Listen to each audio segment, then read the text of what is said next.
Well, as you can see, it's time for the Parts View rigs and techniques. And Colin, we're talking about paddle fishing this week, and you're our expert at RM Media. So why don't you tell us what we should know?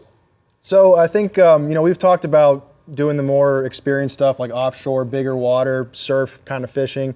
But what I wanted to do this time is break it down for the beginner and just simplify everything and tell them everything they need to know to get started.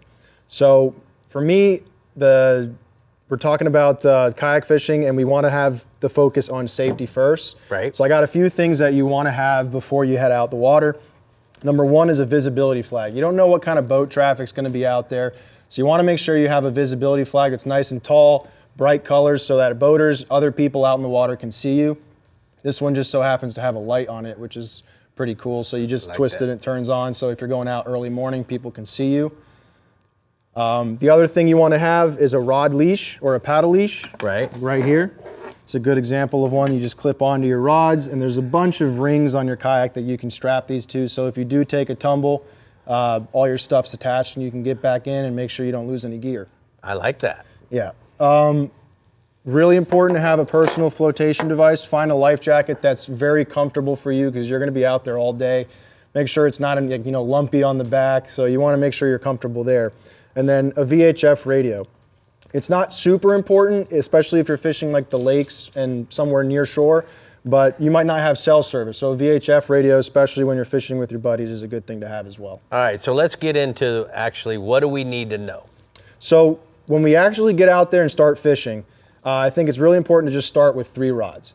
And the reason why I say 3 rods is because you want to have the ability to not sacrifice your day on the water and still fish the water column. So you have one for your top water lures, one for subsurface or middle of the water column, and something for the bottom, whether you're using a bucktail or some jigs that you want to bounce on the jetties or the grass flats. Right, and the same thing applies if you're fishing in freshwater. Right, and I think it's important to also note that you have a longer rod if you're going to be casting a lot. Or if you're fishing live bait, those longer rods like a 7'6" allows your bait to be spread out from your kayak while you're slow trolling them around waiting for a bite. Oh, so we can put one out the back trolling, and then certainly we can grab a second rod and fish the shoreline, throw ahead of the kayak, right? Right, absolutely.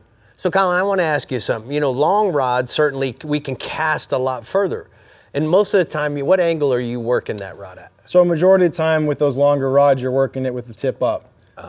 Yeah, so if there's a situation, which is where I want to ask you, the fishing expert, are there situations where you may want to work a lure with the rod tip down? Yes, certainly guys, this is when a spinning rod that's a 6'6" would work better. And the reason why is when you're working a topwater lure and it's walking the dog, if your rod is a lever basically and you're pulling at an angle up here, you could be 6 to 7 feet off of the water's edge.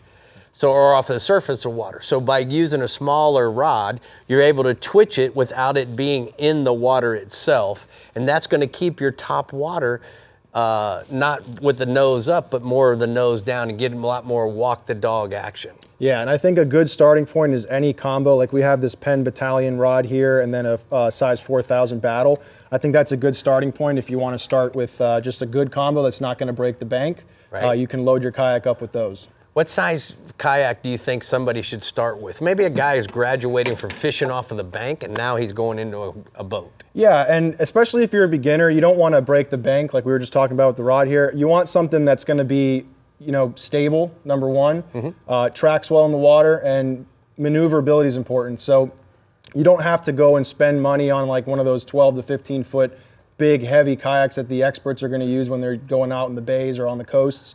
You want to look for something that you can find at a Bass Pro for a few $100s. That's lightweight, easy to stow and go, and just, not going to break your wallet. I like that you can do it yourself. You did a great job. Thank you so much, Colin, for being here.